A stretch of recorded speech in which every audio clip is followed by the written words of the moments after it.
Assalamualaikum warahmatullahi wabarakatuh.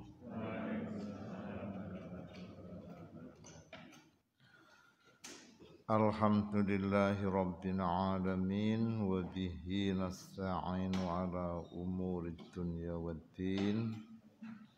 Assalatu wassalamu ala asyrafil anbiya'i wal mursalin Sayyidina Muhammadin wa ala alihi wa sahbihi ajma'in, amma ba'du. Qala Allah Ta'ala fil Qur'anil Karim, a'udzu billahi minasy syaithanir rajim. Wa'adzim fin nasi bil hajji ya'tuka rijalan wa ala kulli dhamirin ya'tina min kulli fajjin 'amiq. Wa qala Rasulullah sallallahu alaihi wasallam, al-umratu ilal umrati kaffaratul lima bainahuma wal hajjul mabruru laisa lahu jazaa'un illal jannah. Sadaqallahul azim wa sadaqa rasuluhul karim. Jemaah sekalian rahimakumullah, untuk tema nilai-nilai ibadah haji ini saya akan menyampaikan keterangan sesingkat-singkatnya karena waktu yang memang sangat terbatas, apalagi tadi diusulkan untuk ada tanya jawab. To the point aja, bahwa di dalam melaksanakan ibadah haji itu banyak nilai-nilai yang terkandung di dalamnya. Ibadah haji ini ibarat miniatur kehidupan orang-orang yang beriman. Saya katakan miniatur karena ibadah haji itu dilaksanakan hanya dalam waktu sepekan, tetapi apa yang dilaksanakan di dalam ibadah haji itu mengajarkan kepada kita nilai-nilai kehidupan sepanjang umur.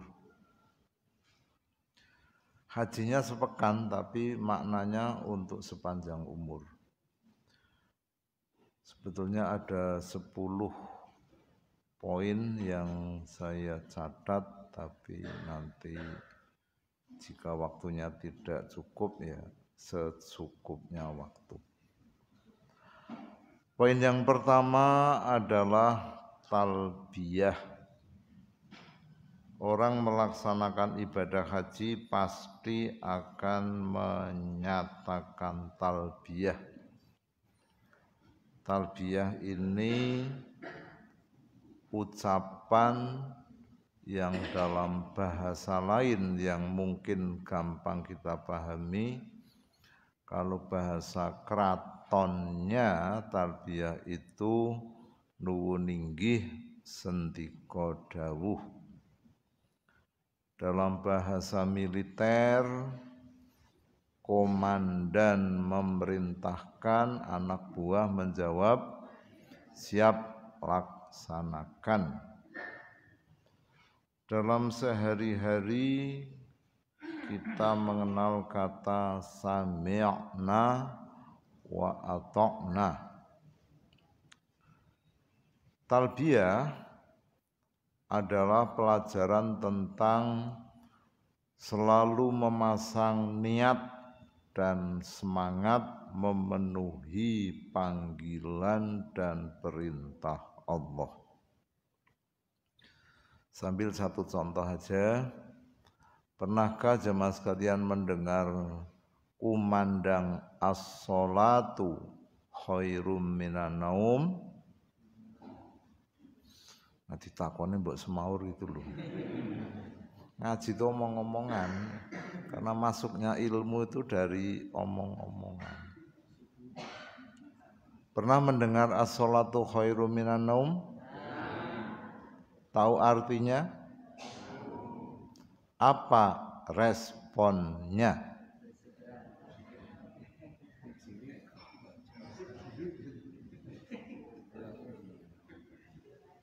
Jenggelek apa?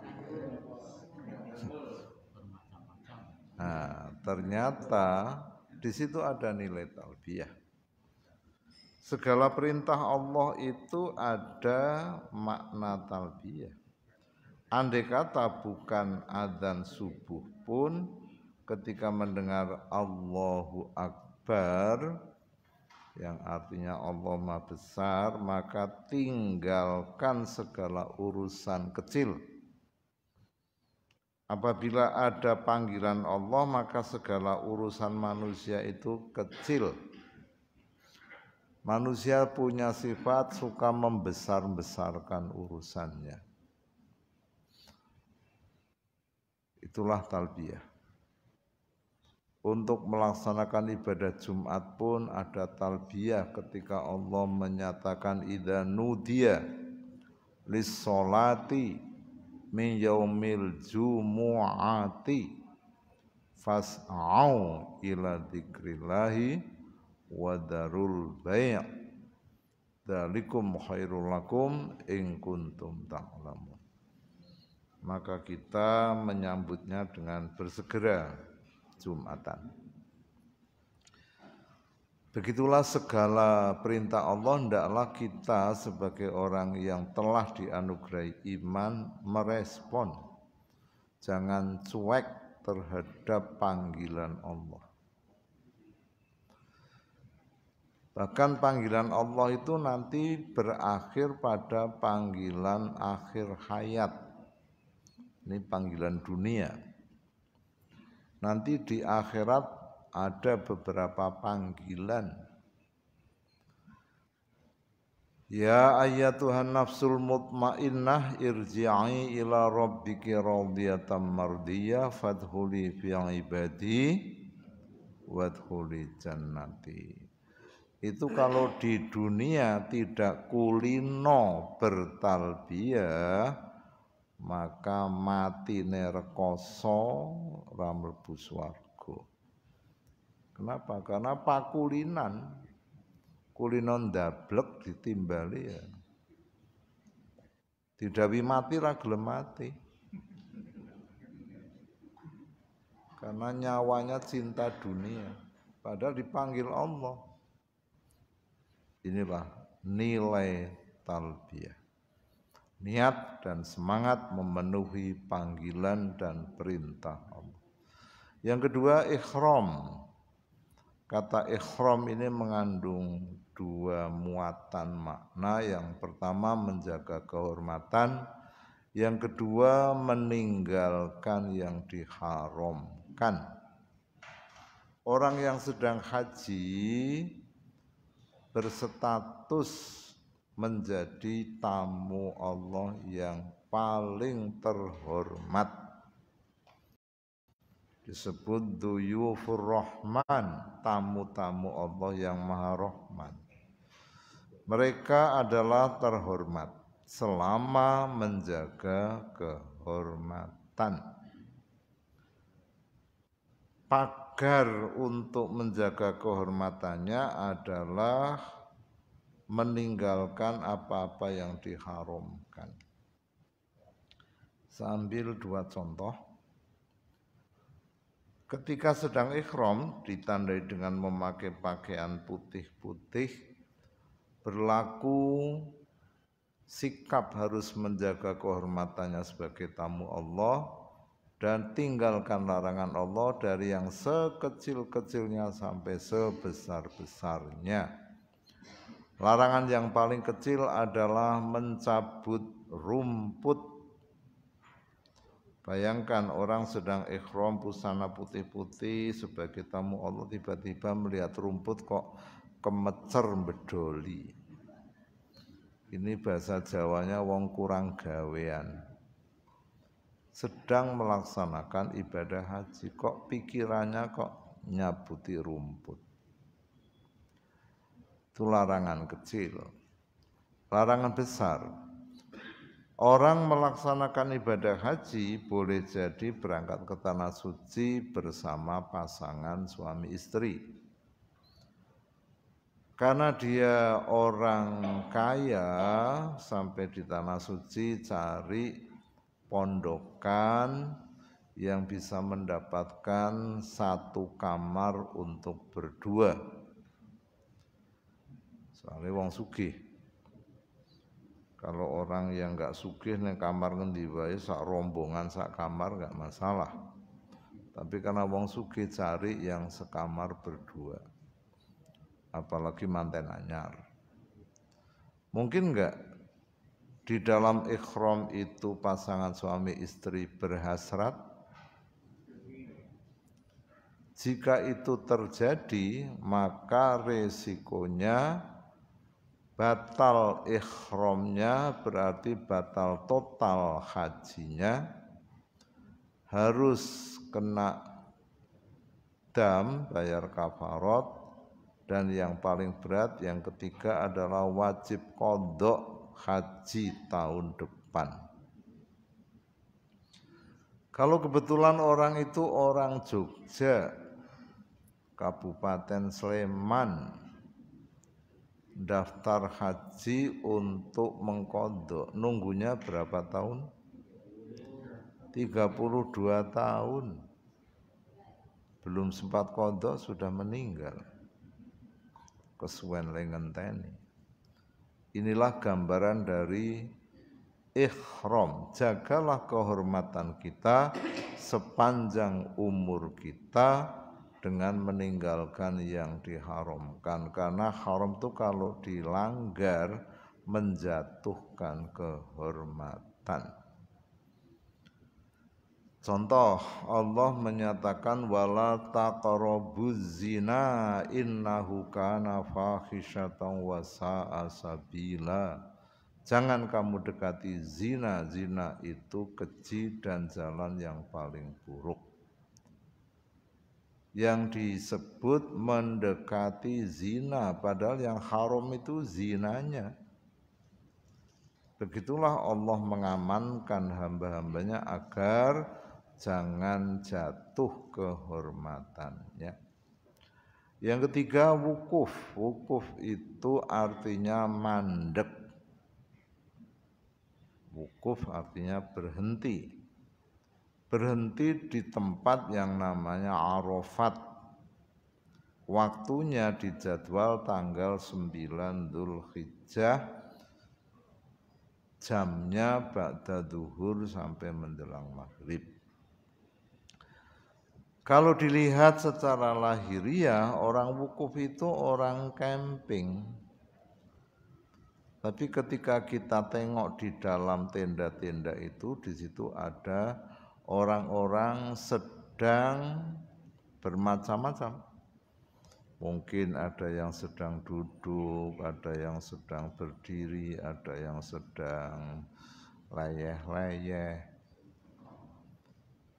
Ya memang wukuf itu secara zahir seperti itu.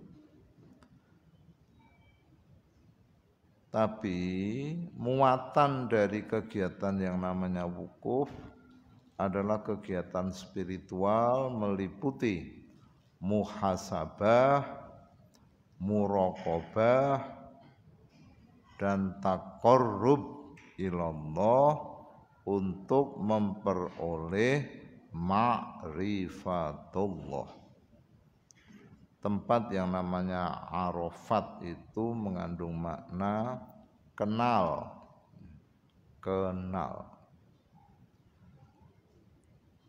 Kenal yang paling besar adalah mengenal Allah, ma'rifatullah. Padahal Allah tidak bisa dilihat. Maka prosesnya adalah muhasabah. Muhasabah itu artinya introspeksi, mawas diri. menghitung-hitung diri. Muraqabah maknanya merasa diawasi. Orang itu kalau merasa diawasi Allah, maka condong kepada kebaikan. Tapi kalau menganggap hidup ini bebas merdeka sakarepe dhewe, maka condong kepada keburukan. Taqarrub mendekatkan diri kepada Allah, karena Allah sendiri mengatakan qarib, Allah itu dekat dengan manusia. Nah, kedekatan Allah kepada manusia itu disadari oleh manusia yang punya sikap mendekat kepada Allah. Maka akhirnya mengenal siapa Allah itu. Dengan mengenal Allah, maka ada ketenangan. Orang itu kalau ingat Allah, tenang. Yang keempat, tawaf. Tawaf itu artinya berjalan berkeliling, mengitari, Jawanya ngubengi. Yang diubengi adalah lambang rumah Allah yang disebut Baitullah, wujudnya Ka'bah. Perjalanan orang haji mengelilingi Ka'bah secara lahiriah hanya berjalan berputar 7 kali. Muatannya adalah Bai'atur Ridwan. Bai'atur Ridwan itu artinya berjanji setia dengan penuh kerelaan. Jadi orang tawaf itu sedang berbaiat. Kata baiat berasal dari kata bai' yang artinya jual beli. Sekarang saya mau tanya, tolong dijawab. Dalam makna bai'atur ridwan ini siapa yang menjual, siapa yang membeli? Monggo dijawab. Manusia tawaf mengelilingi Ka'bah itu baiat. Baiat itu dari kata bai' artinya jual beli. Yang saya tanya, sing dodol sapa, sing nuku sapa? Monggo ditegaskan. Siapa yang jual? Manusia. Allah yang membeli. Raditu billahi rabba wa bil islami dina wa bi Muhammadin nabiyyan wa rasulah. Kata Kanjeng Nabi, siapa yang menyatakan baiat seperti itu dan konsekuen, maka kelak dipersilahkan masuk surga dari arah pintu mana yang disukai. Janji setia berarti menjual. Apa yang kita jual? Diri kita. Adol awak yang Gusti Allah total. Aku ridho dengan Allah sebagai Tuhan, berarti kita mempertuhankan Allah, tidak akan menuhankan yang lain. Wabil islami dina berarti kita siap untuk mentaati ajaran agama Islam. Wabi Muhammadin nabiyyan wa rasulah berarti siap untuk mencontoh, meneladani Nabi. Karena banyak sekali orang punya idola bukan kepada Kanjeng Nabi. Idolanya ngartis. Sekarang ini kalau ada artis baru muncul langsung pengikutnya banyak. Yang saya radong itu Citayam itu. Cuma orang melaku nyabrang zebra cross saja kok jadi viral nasional. Paham ya? Citayam itu. Tokoh idolanya siapa? Bongek sama JJ. Itu kan rangedong, cuma gitu aja kok heboh menjadi idola. Kalau itu yang melakukan orang Islam itu kan orang Islam gendeng gitu. Keberadaan Nabi Muhammad SAW sebagai uswatun hasanah ditaruh di mana? Yang kelima, sa'i. Sa'i dari kata sa'a. Secara lahiriah sa'i itu gerakan jalan cepat, lari kecil dari Sofa ke Marwah bolak-balik 7 kali. Pelajaran apa yang ada dalam kegiatan sa'i? Bagi haji sa'i ya hanya sekali. Tapi makna sa'i ini untuk bekal sepanjang umur kita. Di dalam sa'i itu ada 3 hal. Pertama, kerja keras. Sesuai dengan makna kata sa'a, wa allaisa lil insani illa ma sa'a. Manusia tidak akan mendapatkan sesuatu kecuali apa yang diusahakannya dengan kerja keras. Yang kedua, tawakal. Apa itu tawakal? Menyerahkan hasil kepada Allah. Yang ketiga, syukur. Syukur itu artinya memanfaatkan nikmat untuk ketaatan. Ibu Hajar mencari air. Di mana letak kerja kerasnya? Allah memberi mata untuk melihat, butuh air. Maka Ibu Hajar yang waktu itu posisinya di Bukit Sofa, melihat ke arah Bukit Marwah, melihat air. Maka didatangilah.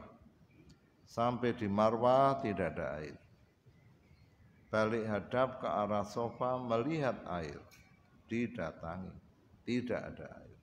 Pertanyaan, kalau logika biasa, lakon itu perlukah sampai 7 kali? Enggak perlu. Lihat Sofa, dari Sofa melihat Marwah, enggak ada air. Dari Marwah melihat Sofa, enggak ada air, ya sudah cukup. Tapi tidak demikian Ibu Hajar. Selama mata masih melihat air, kejar terus.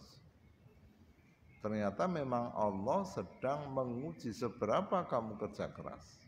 Mengandalkan alat yang Allah berikan, yaitu mata. Setelah 7 kali lari-lari tidak dapat air, hatinya pasrah pada Allah. Apa kata Allah? Innallaha yuhibbul mutawakkilin. Sungguh Allah mencintai orang yang bertawakal. Maka Allah keluarkan air yang kemudian dikenal dengan nama sumur Zam-Zam. Pertanyaan, sumur Zam-Zam itu munculnya di tempat Ibu Hajar lari-lari atau di luar itu?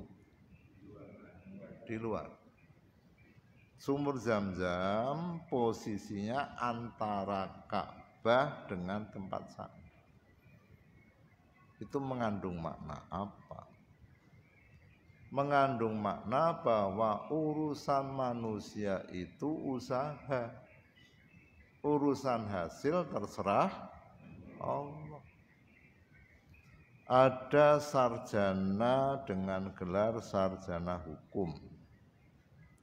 Kerja di bidang kehukuman tidak berhasil.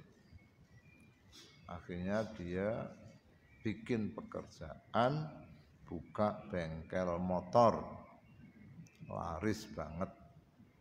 Pertanyaan, apa hubungan hukum dengan motor? Nggak ada. Ini ilmu. Kamu kuliah 5 tahun jadi sarjana hukum itu saimu. Adapun sumur zam-zammu itu di bengkel motor, bukan di kantor, di pengadilan. Banyak sekali contoh seperti itu. Nah kalau nggak paham, orang itu saya usaha ini ya harus dapat rezeki di sini. Nah siapa yang punya rezeki? Maka Allah munculkan zam-zam itu tidak di tempat sana. Syukur, di mana makna syukurnya? Pertanyaan, ini pertanyaan butuh ketelitian mikir. Sumur zam-zam itu statusnya miliknya siapa? Monggo dijawab. Sumur zam-zam itu miliknya pemberian Allah kepada Ibu Hajar. Kalau sudah diberikan, milik siapa? Milik yang diberi. Sekarang saya mau tanya, rumah penjenengan itu milik siapa? Apa namanya menjawab milik Allah?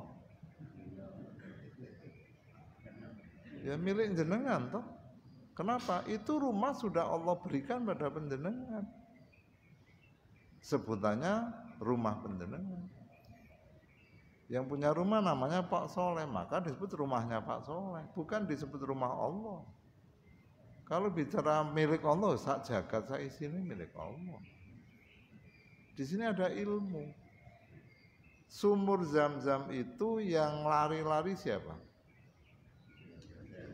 Yang tawakal siapa? Yang diparingi siapa? Milik siapa? Hajar.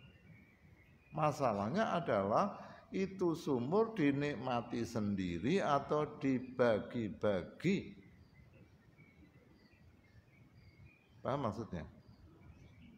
Itu sumur dipek dhewe wong liya ora oleh nganggo, atau terbuka siapa saja yang datang mengambil silahkan. Berarti setiap orang mengambil secangkir air zam-zam, Ibu Hajar dapat pahala enggak? Itu syukur namanya. Maka dalam kehidupan ini kalau ada orang diparingi rezeki kok orang gelem dundum, itu berarti kufur.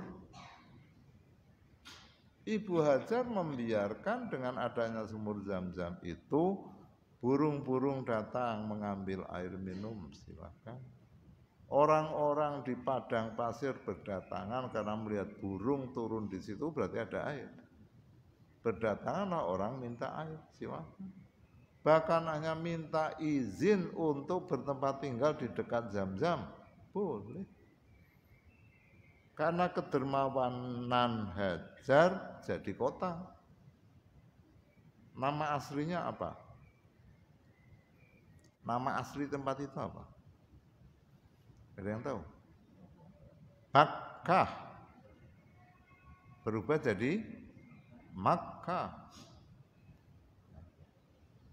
Dua kata itu ada di Al-Quran semua. Makkah dan Makkah.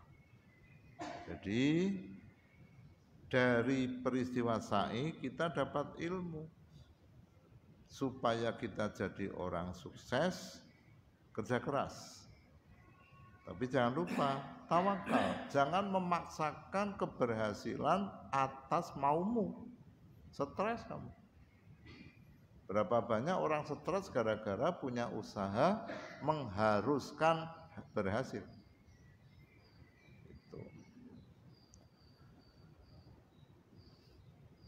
Kemudian yang keenam Muzdalifah. Muzdalifah itu nama tempat antara Arafat dengan Mina.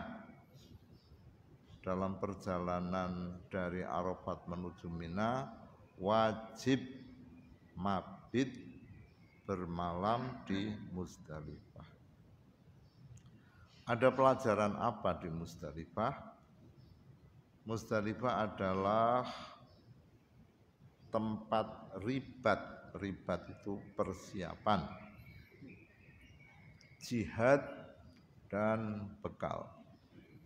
Hidup ini supaya selalu bikin persiapan untuk kegiatan berjuang dan menyiapkan bekal. Bahkan orang berhaji oleh Allah diperintahkan fatazawwadu fa inna khairazatid taqwa wattaquni ya ulil albab. Di Muzdalifah karena ada wajib mabit. Mabit itu jawane nginep. Nginep itu apa sih? Turu. Nginep kok ora turu. Nginep ya turu. Tapi sebelum tidur ada persiapan mengumpulkan kerikil.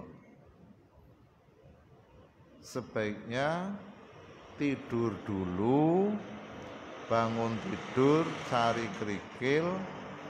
Apa cari kerikil dulu, setelah cukup baru tidur. Pilih mana? Cari kerikil dulu baru tidur, ataukah tidur dulu ngelilir tuh golek kerikil? Cari kerikil dulu baru tidur. Jadi dalam kehidupan ini hendaklah istirahat itu setelah aktivitas. Kemudian yang ketujuh, Mina. Mina itu nama tempat yang di situ jamaah haji wajib mabit 2 malam atau 3 malam. Mina itu dari kata muna. Muna itu artinya bercita-cita. Kegiatan di Mina adalah kegiatan biasa. Tetapi karena itu tempat wilayah haji, maka harus intensif, yaitu berzikir sebanyak-banyaknya, berdoa, dan memunculkan cita-cita yang luhur.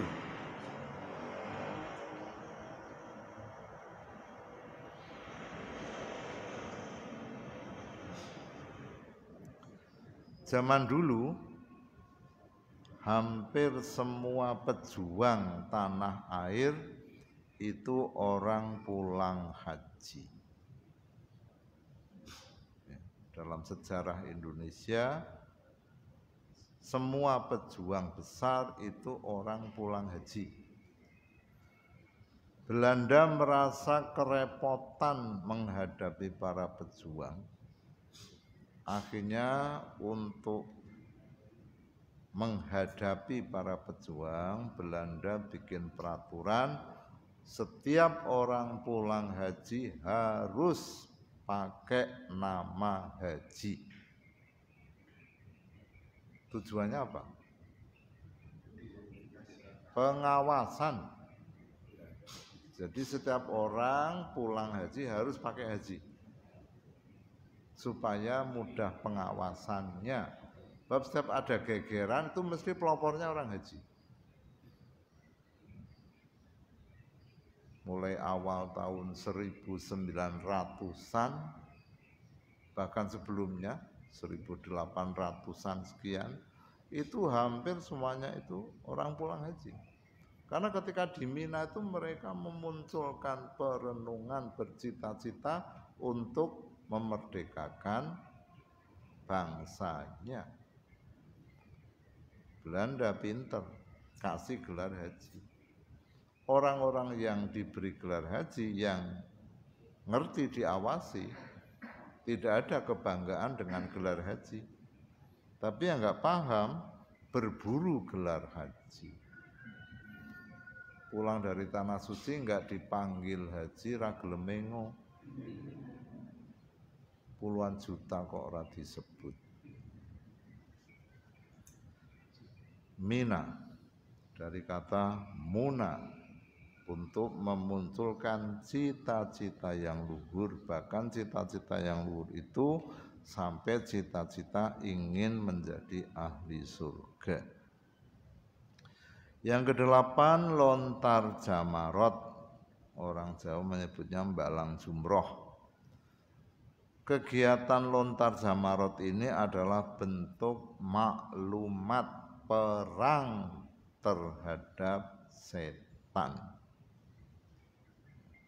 Tapi ini harus dipahami secara spiritual, nggak boleh dipahami secara fisikal. Maka orang yang nggak paham lucu-lucu, sandal ngombalang jumroh, sepatu ngombalang jumroh. Setelah sandal sepatu dilemparkan kan butuh diambil, langsung ambil kebalang watu. Ada candaan-candaan tentang jumroh ini. Balang jumroh, batunya balik, terus batu terakhir terbungkus kertas. Dibuka kertasnya, ada tulisannya, sesama setan jangan saling melempar. Jadi dengan pengalaman lontar jumroh, selamanya kita punya kesadaran perang menghadapi setan. Padahal setan itu ora ketok, angel toh.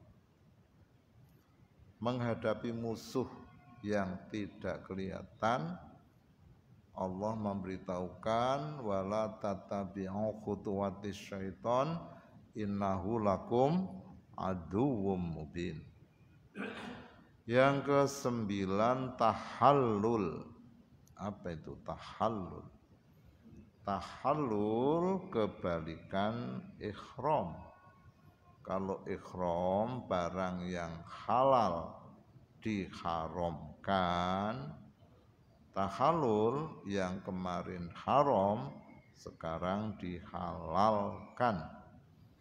Bentuk tahallul itu ada dua, melepas pakaian ikhram, mengganti dengan pakaian biasa. Yang kedua, menggunting rambut, memendekkan atau mencukur gundul. Nabi bersabda, yang cukur gundul didoakan 3 rahmat. Yang memotong rambutnya didoakan 1 rahmat. Ketika bertahallul, apa pelajaran yang bisa diambil? Yaitu menjaga keadilan urusan agama atau urusan akhirat dengan urusan duniawi. Dua perkara ini tidak dibenarkan bersikap ekstrim. Ekstrim akhirat, nggak ngurusi dunia, tidak boleh. Beribadah segala waktu, rumahnya kosong, ora ono beras, ora ono duit, padahal dia di dunia. Sebaliknya, jangan ekstrim ke dunia, dan ini yang lebih banyak. Sekarang ini sedang ngetren, muncul kata julukan sultan. Sultan itu kalau sekarang maknanya wong sugih banget. Sekarang ini kan banyak sekali istilah-istilah baru. Ya sejak ada HP itu banyak sekali kata baru yang dulu belum ada. Ya, sekarang ini kalau orang punya duit triliunan, sultan. Minimal miliaran. Tapi miliarannya ya 900 miliar lah. Dapat julukan sultan. Dan kalau sudah disebut sultan, aduh, perilakunya koyo donya duweke dhewe. Jadi Dengan bertahalul kita ini diperintah untuk jaga keadilan. Dunia jangan dilupakan. Akhirat dicari. Itu rumusnya. Wabtaghi fima atakallahu darul akhirata wala tansa nasibaka minad dunya. Cari akhirat, jangan melupakan dunia. Itulah makna tahallul. Terakhir ke-10, kurban. Kurban itu suatu kegiatan yang mempunyai 2 cabang. Yang pertama hablum minallah, yang kedua hablum minan nas. Dengan menyembelih hewan kurban, ruhani si sahibul kurban mendekat kepada Allah. Karena Allah mengatakan darah dan daging kurban tidak sampai kepada Allah, yang sampai adalah takwa hatimu. Kepada manusia, kurban itu lambang kedermawanan istimewa. Orang bayar zakat itu sebesar-besarnya 20%. Dari 2,5, 5%, 10%, 20% itu zakat.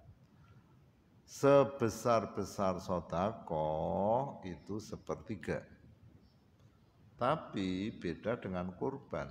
Kurban itu kata Allah, makanlah sebagiannya, beri makanlah al-qani dan al-mu'tar. Al-qani itu orang yang tidak kurban tapi tidak mau minta-minta. Jika diberi tidak menolak. Al-mu'tar adalah orang yang tidak kurban dan mau meminta-minta kurban. Kata Allah, beri semua, gak usah ditanya, kok kamu njaluk kurban, apa kamu gak punya. Kata Allah, sugih melarat wong njaluk ya dikei. Kenapa ibadah kurban ini yang dinikmati si sohib maksimal 1/3, yang diberikan 2/3. Nah, orang yang bisa berkurban menjadi golongan as-sahiyun, orang-orang dermawan yang akan menjadi juara pertama antrian masuk surga. Demikian telah kami sampaikan nilai-nilai ibadah haji. Kalau dirasa ada yang perlu ditanyakan, silakan. Kalau tidak, kami akhiri.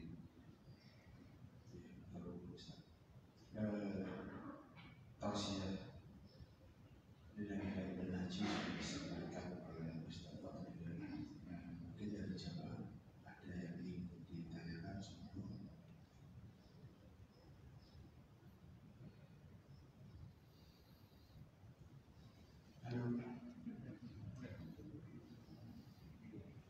Sambung kertas beliau di ada sudah. Tolong Pak Irianto.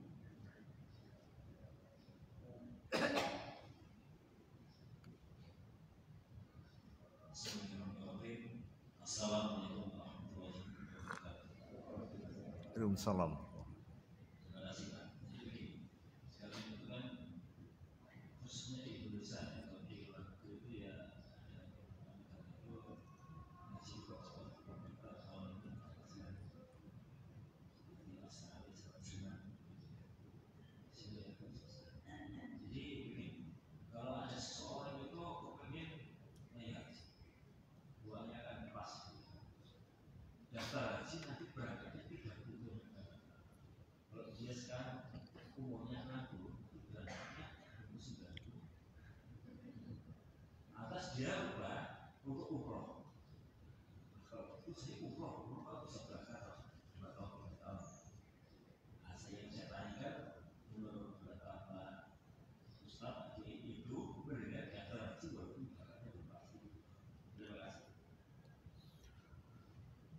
haji dan umroh pada dasarnya sama. Pada dasarnya sama. Apa persamaannya? Seluruh kegiatan umroh merupakan bagian dari ibadah haji. Yang kedua, sama-sama mengandung makna ziarah, berkunjung ke tanah suci. Perbedaannya memang ada, karena berbeda itulah maka Nabi menyebutnya yang haji di bulan Dzulhijjah disebut akbar, sedangkan umroh di luar musim haji disebut haji asghar. Tapi entah bagaimana dunia telah memahaminya dengan pemahaman yang beda. Haji akbar didefinisikan wukufnya hari Jumu'ah dengan anggapan pahalanya 70 kali ibadah haji biasa.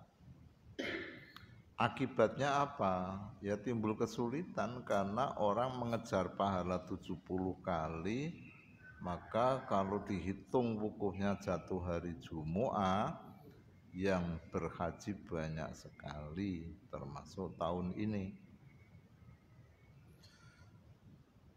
Padahal haji akbar itu menurut Al-Quran surat At-Taubah itu haji yang dilaksanakan di bulan Dzulhijjah. Otomatis segala hari wukuf itu akbar semua.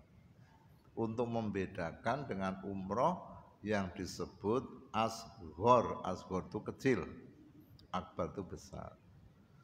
Jadi menurut hemat saya, ini pendapat pribadi, untuk haji antrian Indonesia ini sungguh memprihatinkan ya, dengan kuota yang sangat terbatas menimbulkan antrian yang luar biasa panjangnya.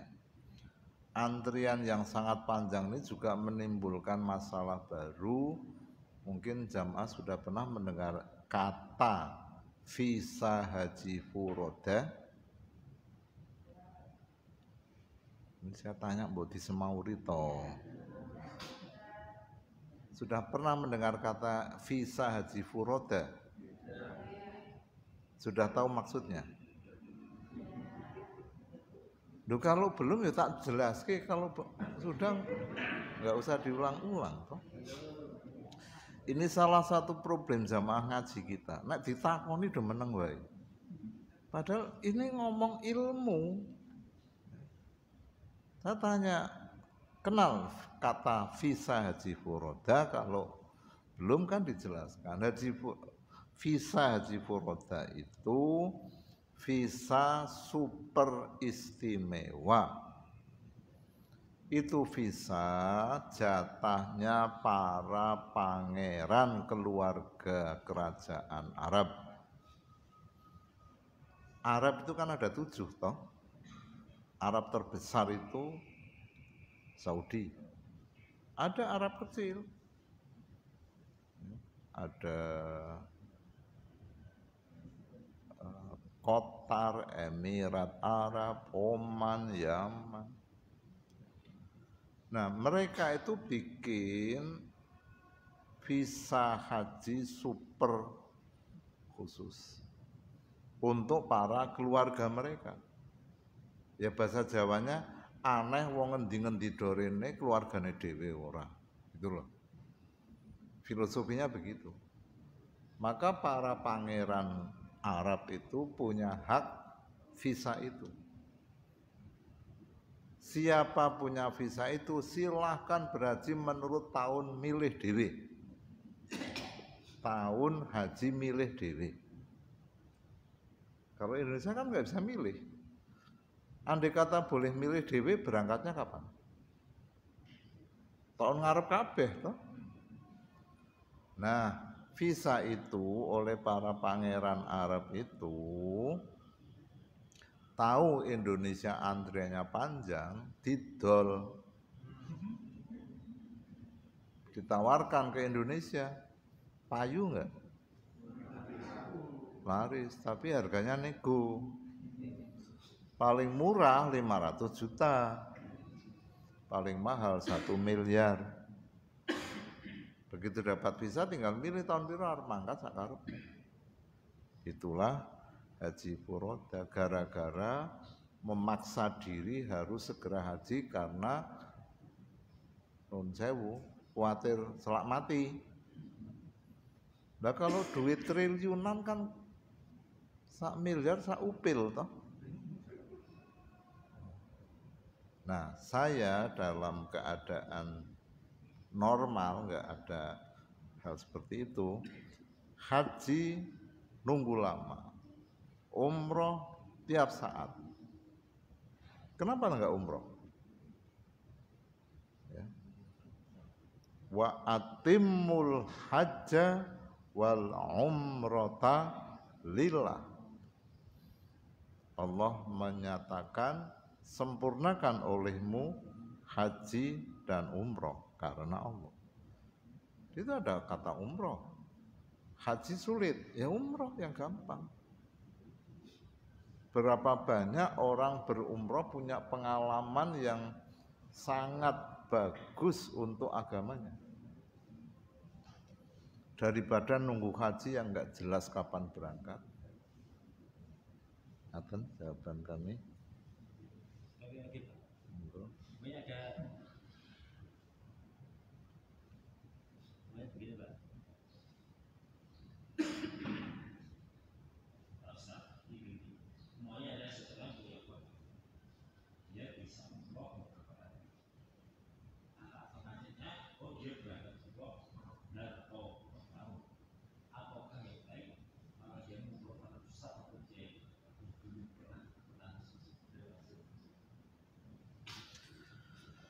Umroh berkali-kali, dia mendapatkan manfaat umroh berkali-kali. Kalau dia kemudian menyalurkan dana untuk umroh sendiri disalurkan ke orang lain, saya berpendapat mendapatkan 2 kebaikan. Kebaikan yang pertama menolong saudaranya. Kebaikan yang kedua, menolong saudaranya itu adalah kebaikan. Mengeluarkan dana, katakanlah 50 juta, ketika kita berikan kepadanya, itu kita beramal soleh. Oleh yang kita beri, dipakai untuk umroh. Si orang umroh itu dapat pahala umroh. Kita dapat pahala berbuat baik menolong orang. Kata Nabi, menolong orang beramal soleh mendapatkan bonus pahala orang yang ditolong tanpa mengurangi pahala orang yang ditolong. Berarti lebih baik orang sugih duit daripada umroh berkali-kali untuk dirinya, mendingan memberi kesempatan orang lain berumroh. Kita umroh sekali kurang marem, bulan depan umroh lagi. Paling tidak 3 kali sudah ada unsur, udahlah cukup. Yang lain kepingin banget, neranti duit, udah berangkat. Itu menurut, ya Bu.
Seandainya terjadi beda pendapat, itu perkara lumrah. Jadi orang beda pendapat jangan dianggap masalah. Saya ditanya oleh Bapak tadi dengan latar belakang pemikiran antrian haji 32 tahun. Sekarang umur 60. Jawane ngaluk-aluk.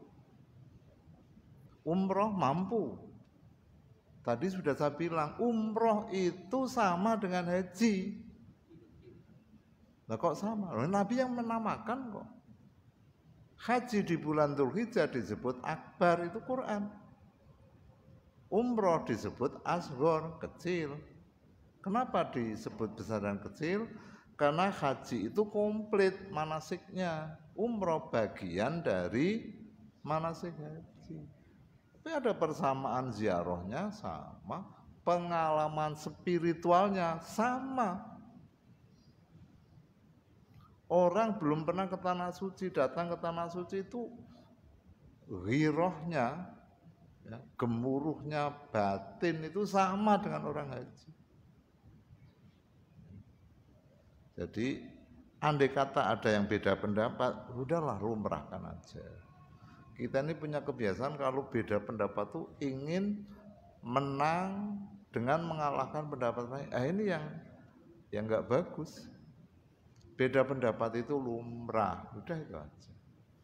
Oh, haji itu wajib, umrah sunat. Nanti tak wale, Anda bilang umrah sunat. Silakan Anda berhaji tanpa umrah. Sah nggak? Berhaji tanpa umroh sah apa tidak? Tidak. Kan ada 3 pilihan haji toh. Ifrad. Ifrad itu sampai di tanah suci berhaji dulu, umrohnya setelah berhaji. Di waktu yang sama. Yang kedua,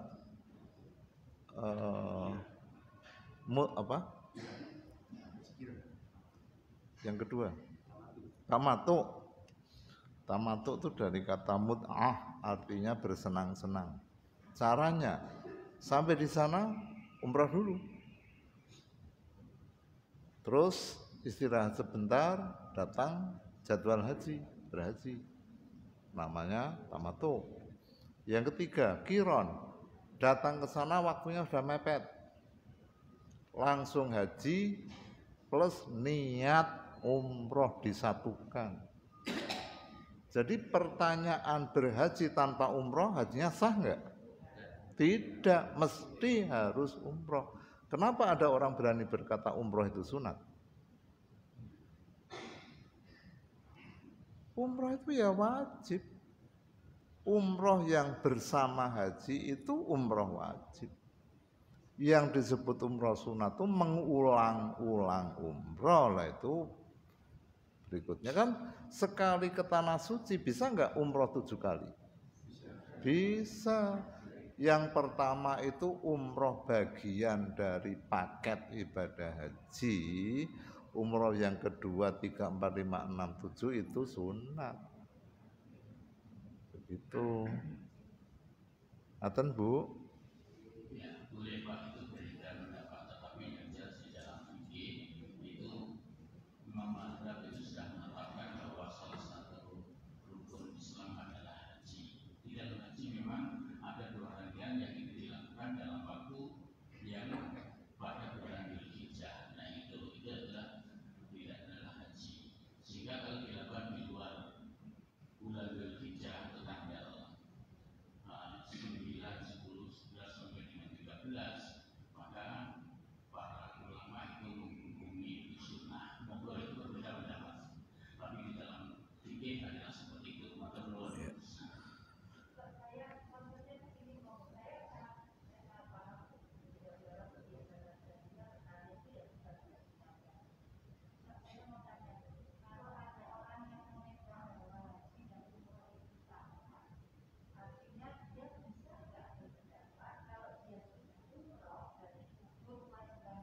Tidak. Jawabannya tidak. umroh 100 kali belum haji, tetap belum haji. Paham ya? Tapi jangan dengan entengnya mengatakan haji wajib umroh sunnah. Oh enggak begitu, kacau nanti. Karena menimbulkan perdebatan yang berkepanjangan soal fikih. Fikih itu pemahaman. Sangat mungkin sebuah ayat, sebuah hadis dipahami dengan pemahaman yang berbeda. Tapi ada satu prinsip, pendapat yang paling tepat itu yang paling cocok dengan penalaran akal sehat. Itu.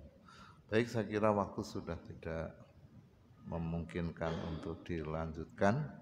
Kami akhiri. Assalamualaikum warahmatullahi wabarakatuh. Demikian tafsir pagi hari ini. Mudah-mudahan kita mendapat pencerahan dan ilmu sehingga kita bisa lebih memahami dan kita juga bisa melaksanakan dengan baik. Sebelum diakhiri, perolehan infak pagi hari ini sebesar 417